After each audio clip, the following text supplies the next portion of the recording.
दोस्तों नमस्कार आदाब, मैं हूं फराज चौधरी। आप देख रहे हैं इंडिया फायर न्यूज़। हम सबको पता है हमारे देश की राजनीति का स्तर क्या है।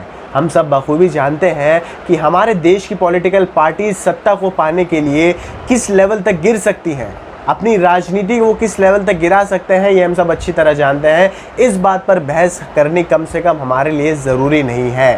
मगर प्रधानमंत्री नरेंद्र मोदी का जो नया मंत्रिमंडल बनाया है, उन्होंने नया कैबिनेट जो तैयार किया है, उस सबसे शायद जनता को ये उम्मीद हुई होगी कि भाई पिछले 7 सालों में तो प्रधानमंत्री मोदी ने कोई काम किया नहीं है, शायद इस मंत्रिमंडल के ज़रिए देश में कुछ काम हो सके।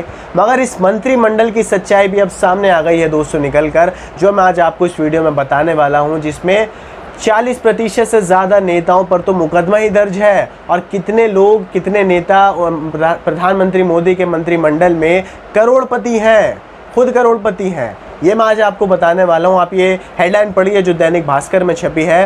केंद्र सरकार का दागी मंत्रिमंडल, एडीआर की रिपोर्ट में खुलासा, 42% मंत्रियों पर दर्ज है आपराधिक मामले। नए गृह राज्य मंत्री निशीथ प्रामाणिक हत्या के आरोपी हैं।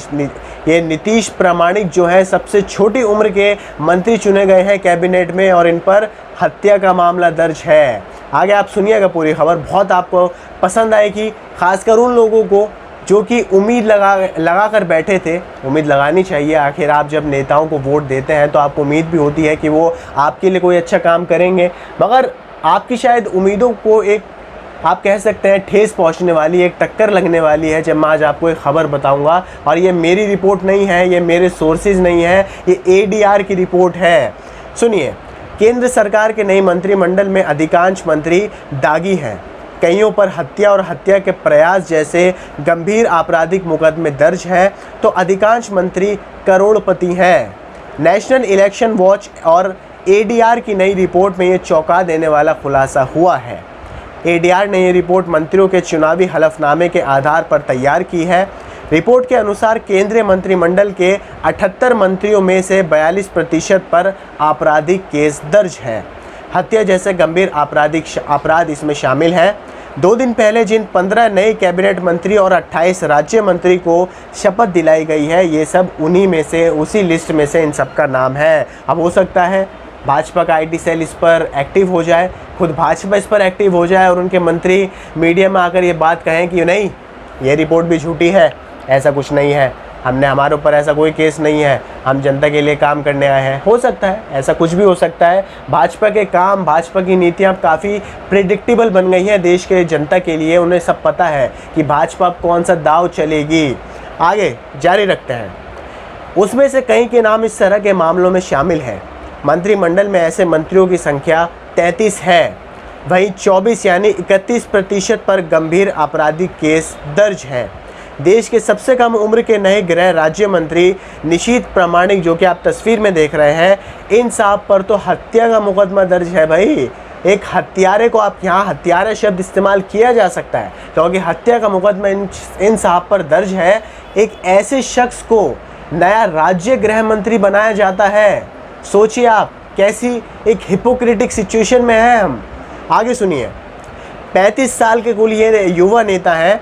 प्रामाणिक पश्चिम बंगाल के कूच बिहार इलाके से आते हैं और उन्होंने 8वीं तक ही पढ़ाई की है, यानी 10वीं की भी इनके पास फाइनल मार्कशीट नहीं है। अपनी 8वीं तक इन्होंने क्लास पढ़ी है और आज साहब इतने बड़े ओहदे पर बैठे हैं। वहीं 4 अन्य मंत्री पर हत्या के प्रयास का मुकदमा दर्ज है। इसमें अल्पसंख्यक मामलों के राज्य मंत्री जॉन बॉर्ला, गृह, युवा व खेल राज्य मंत्री प्रामाणिक, वित्त राज्य मंत्री पंकज चौधरी और विदेश व संसदीय कार्य राज्य मंत्री वी मुरलीधरन भी इसमें शामिल हैं।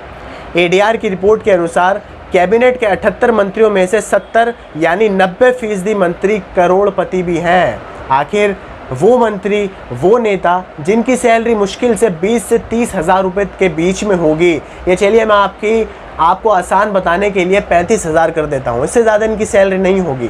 इतनी कम सैलरी पाने वाले ये मंत्री आखिरकार ये करोड़पति कैसे बन गए भाई? ये भी तो एक सवाल आपको पूछना ज़रूरी है। आगे जानते हैं।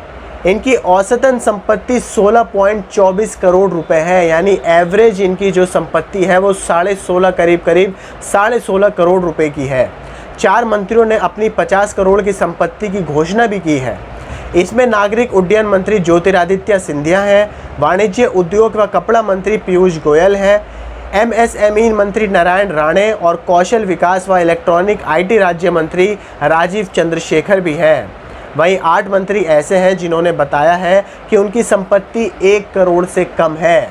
अब इन नेताओं की जो नए कैबिनेट में शामिल किए गए हैं, ज़रा इन नेताओं की एजुकेशनल क्वालिफिकेशंस पर भी बात कर लेते हैं कि आखिर ये कितने पढ़े लिखे लोग हैं। क्योंकि देखिए, इनकी समझ से ही, इनके आप कह सकते हैं इनके एक्सपीरियंस से ही हमें आगे पता चलेगा कि भाई ये अपनी अपनी मिनिस्ट्री को किस डायरेक्शन में ले जाएंगे और कौन सी मिनिस्ट्री किस डायरेक्शन में जाएगी, ये तय करेगा हमारा देश किस राह में जाएगा, हमारा देश किस डायरेक्शन में जाएगा, है कि नहीं। 12 मंत्रियों यानी 15% ने अपनी शैक्षणिक योग्यता 8वीं से 12वीं के बीच बताई है, जबकि 64 यानी 82% मंत्रियों ने अपनी शैक्षणिक योग्यता स्नातक और उससे ज़्यादा बताई है।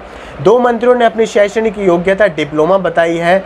2 मंत्री 8वीं पास है, 3 मंत्री 10वीं पास हैं, तो 7 मंत्री सिर्फ 12वीं पास हैं।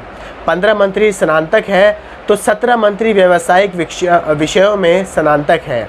21 मंत्री के पास पोस्ट ग्रेजुएट की डिग्री है, तो 9 के पास डॉक्टरेट की उपलब्धि भी है। तो यहाँ पर आप देख सकते हैं जो ज़्यादा हाई लेवल है, जो ज़्यादा भारी भरकम है नेताओं का, वो उन्हीं नेताओं का है जो कम पढ़े लिखे हैं। और ऐसे नेताओं के पास इतनी बड़ी बड़ी मिनिस्ट्रियों को संभालने का आज जिम्मा है। तो कहीं ना कहीं अगर हम नज़रअंदाज भी कर देते हैं दोस्तों इनकी योग्यता को, इनकी एजुकेशन क्वालिफ़िकेशंस को, तो भी कहीं ना कहीं दिमाग में एक संदेह रहता है कि भाई एक तो मैंने जैसा आपको बताया इतनी कम सैलरी लेकर भी ये लोग करोड़पति कैसे हैं।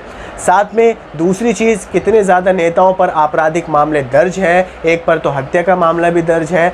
तो दोस्तों ये था प्रधानमंत्री नरेंद्र मोदी के नए कैबिनेट के मंत्रियों का एक पूरा कच्चा चिट्ठा, जिसमें ये बात सामने आ गई है कि नए मंत्री जो चुने गए हैं इनमें में भी, इन सब में भी कितने ज़्यादा आप कह सकते हैं कमियाँ हैं। किसी में पढ़ाई की कमी है, किसी के एजुकेशन क्वालिफ़िकेशंस कम है, तो किसी पर आपराधिक मामले दर्ज हैं। आप कह सकते हैं किसी की सैलरी इतनी कम है मगर वो फिर भी करोड़पति है। तो कहीं ना कहीं ये संदेह कहाँ जाता है, ये भी आप लोगों को पता है। तो आप लोग इस बारे में क्या सोचते हैं नए मंत्रियों के कैबिनेट के बारे में, मुझे कमेंट बॉक्स में ज़रूर बताइएगा। आपको एक खबर पसंद आई, इसे आगे शेयर कीजिए, वीडियो को लाइक कीजिए और चैनल को सब्सक्राइब करके बेल आइकन को भी प्रेस कर दीजिए। मुझे दीजिए इजाज़त। आदाब, नमस्कार।